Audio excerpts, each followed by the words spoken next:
lição da sexta, ela vai voltar aqui para Pilatos. E Ellen White fala o seguinte, que Pilatos desejava libertar Jesus.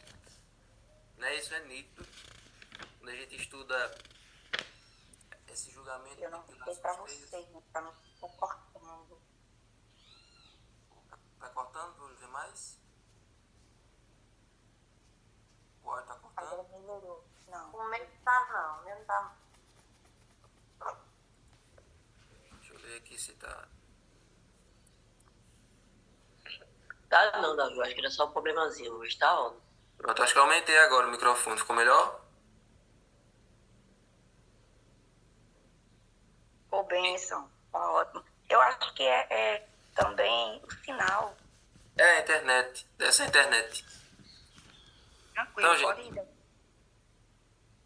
Então, gente, se a gente estudar o julgamento de Pilatos nos 4 evangelhos, a gente percebe que ele sempre nota que Jesus é inocente. Ele sempre percebe, pelo linguajar, pela maneira, pelas palavras que Jesus diz, pela postura de Jesus, que ele não era um ladrão, que ele não era um bandido, que ele não era um agitador, que ele não era nada do que os fariseus estavam acusando ele. Então o Espírito Santo imprimiu na mente dele a verdade. Ele sabia o que era certo a se fazer, sabia que devia libertar Jesus. Só que aí, em vez de perder, melhor, quando ele percebeu isso, contudo ele viu que não podia fazer isso e ainda conservar sua posição em honra. Ele não tinha como fazer o que era certo e ainda assim se manter governador. Pelo menos era isso que ele pensava. Que se ele libertasse Jesus, que era o que ele acreditava que deveria fazer, as pessoas iam se revoltar contra ele e iam tirar ele da posição. Ele pensava que era isso que ia acontecer. Mas pelo contrário, pelo fato dele ter se mostrado fraco naquele momento, de ter colocado a decisão na mão do povo, isso enfraqueceu ele ainda mais. E aí Roma percebeu que ele não tinha pulso para ser governador, e aí ele teve aquele fim que nós vimos naquele dia. Então, em vez de perder o seu poder no mundo, ele escolheu sacrificar uma vida inocente. Quantos, para escapar de um prejuízo ou sofrimento, também sacrificam o princípio? Não é isso? Todos nós conhecemos pessoas que estudaram a Bíblia com a gente, que descobriram a verdade, mas para não passar por nenhum sofrimento, para não passar por nenhum constrangimento, nenhuma perseguição, aí eles acabam sacrificando os princípios que eles aprenderam e que reconheceram que era o certo. A consciência e o dever apontam um caminho e o interesse egoísta indica outro. Conhecemos muita gente assim, pessoas que se convenceram da verdade, frequentaram a igreja, né? Aprenderam a verdade sobre o sábado, por exemplo, reconheceram que o sábado era o dia de guarda, que era o dia de descanso, segundo a Bíblia, só que aí a pessoa começou a sofrer pressão dos familiares, começou a sofrer pressão do trabalho, e aí a pessoa acaba fraquejando e voltando a trabalhar no sábado. Todos nós conhecemos gente assim. A pessoa não resiste e pensa que as dificuldades da vida dela, as dificuldades financeiras vieram porque ela começou a guardar o sábado e a pessoa volta a transgredir o mandamento. Volta a trabalhar. E por causa disso, quando as pessoas voltam para o erro, aí que a desgraça vem sobre a vida delas. Toda pessoa que acha que por obedecer a Deus ela está se dando mal, por obedecer a Deus ela está fracassando, aí que vem o fracasso, aí que vem a desgraça. Quando a pessoa decide transgredir os mandamentos de Deus de forma consciente, aí que vem a tragédia. E por causa disso, Pilatos sofreu muito, por causa daquela decisão de entregar Jesus à morte. Ele foi deportado para Gália, ele enlouqueceu, ficou com aquela cena de Jesus açoitado na sua cabeça até o fim da sua morte, até o fim da sua vida, e ali ele se suicidou. E é muito ruim quando nós sabemos o certo a se fazer e nós escolhemos fazer o que nosso coração manda. A Bíblia diz que nosso coração é enganoso. Nosso coração não tem credibilidade nenhuma. Porque o nosso coração são as emoções. As emoções, elas não são... As nossas emoções precisam ser subjugadas à vontade de Deus. as emoções, nossos sentimentos, eles precisam estar submetidos à nossa mente. Se a nossa mente estiver conectada a Deus, então nós vamos conseguir controlar nossas emoções, nossos sentimentos. Mas se nossa mente não estiver ligada com Deus, nosso coração vai nos guiar para o lado errado, para o nosso lado egoísta. Então, por causa disso, Pilatos perdeu a chance dele. Se ele tivesse aceitado, se ele tivesse deixado o Espírito Santo agir, e se ele não tivesse condenado Jesus, outra pessoa condenaria, como nós já sabemos. Mas ele seria salvo. Ele teria se livrado desse peso. Teria convivido o resto da vida com a consciência tranquila, por ter feito o que era certo. Mas ele acabou escolhendo o errado, né? Então vamos aprender com Pilatos. Vamos aprender a seguir a nossa consciência. E vamos aprender a ouvir a voz do Espírito Santo. E aí agora a lição agora deixa Pilatos de lado e vai focar na ressurreição. Vai focar na morte de Jesus e na ressurreição.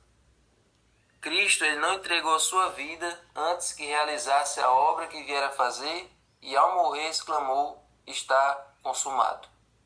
Então Jesus, ele resistiu a cada segundo, a cada minuto, à tentação de desistir. A cada momento que ele era açoitado, a cada momento que ele carregava a cruz, a cada momento que ele era ridicularizado, esbofeteado, humilhado na trajetória para o Calvário, e lá na cruz principalmente, com toda aquela dor, com todo aquele peso, além do peso da cruz, o peso de estar pendurado pelas mãos, pelos pés, por pregos, além disso, o peso dos pecados de todos os tempos, a culpa dos pecados de todos os tempos na cabeça dele, né? Então a cada minuto, a cada segundo, vinha a sensação, vinha a tentação: desista, não vale a pena não. Você está vendo aí, ó, você entregando a sua vida por essa ruma de gente que está só zombando de você. Não tem ninguém aí por você, não tem ninguém que trocaria de lugar por você, e você está se doando, está entregando a sua vida. Você é Deus, você não pode fazer isso. Satanás tentou Jesus de todas as maneiras, de todas as formas, até que Jesus se sentisse abandonado, até que Jesus se sentisse sozinho, até Jesus dizer: Deus meu, por que me desamparaste? Até ele se sentir totalmente desprezado.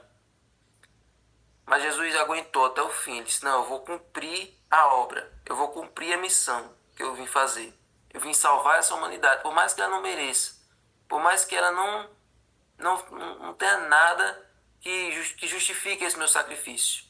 Mas eu amo eles. Eu amo eles. Eles são minha criatura.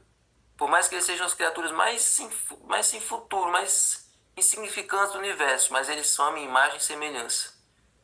Eu criei eles. Eu perdi eles. E aqui na cruz eu estou resgatando eles de novo para mim. Um dia eu vou voltar para buscar eles. Mas para eu poder voltar para buscar eles, eu preciso ir até o fim.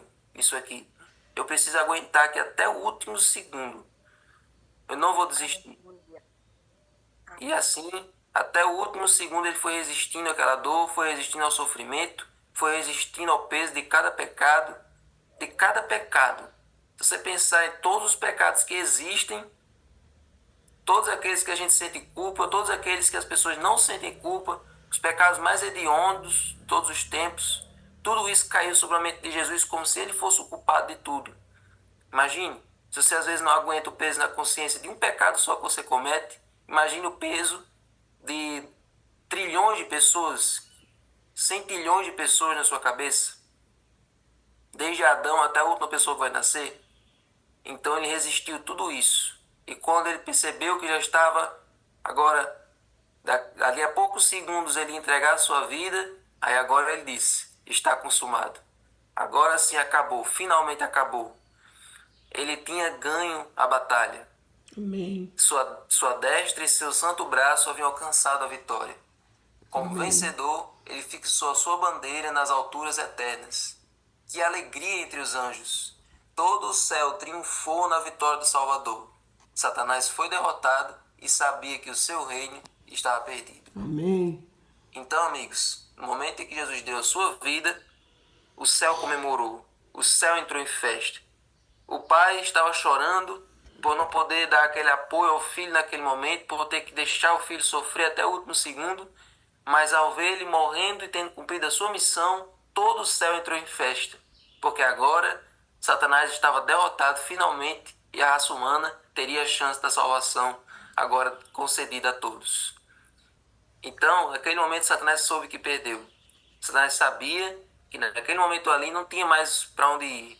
Agora, qualquer pessoa que quisesse ser salva, era só olhar para o Cordeiro que foi morto desde a fundação do mundo, era só olhar para a cruz, que ali qualquer pessoa poderia ser salva. Qualquer pessoa, independente da raça, não precisava ser judeu ou não, independente do gênero, independente da condição social, independente do pecado que tenha cometido, todo mundo pode ser salvo.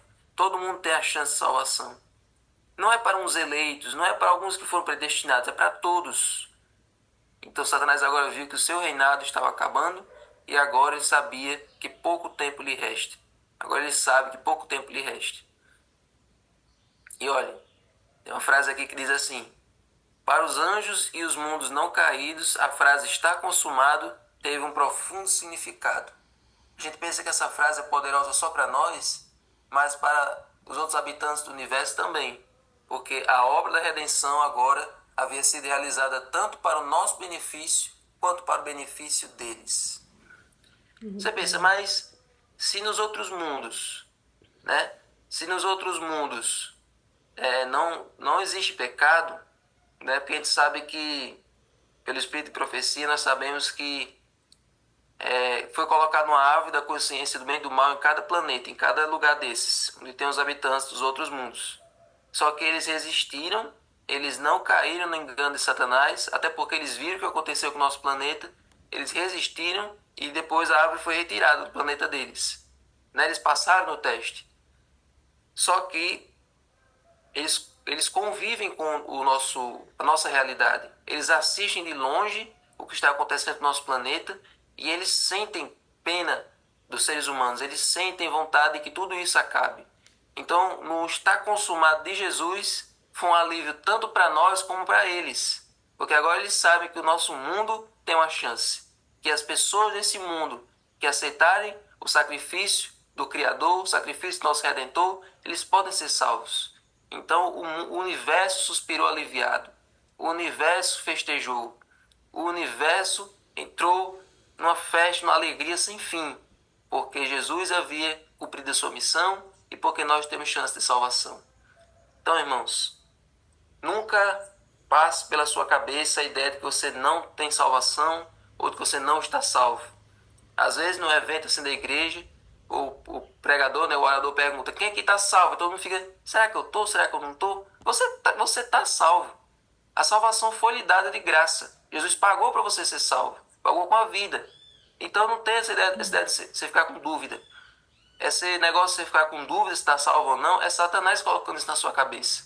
Para que você fique se torturando, para que você fique se martirizando, para que você fique pensando: o que será que eu tenho que fazer ainda?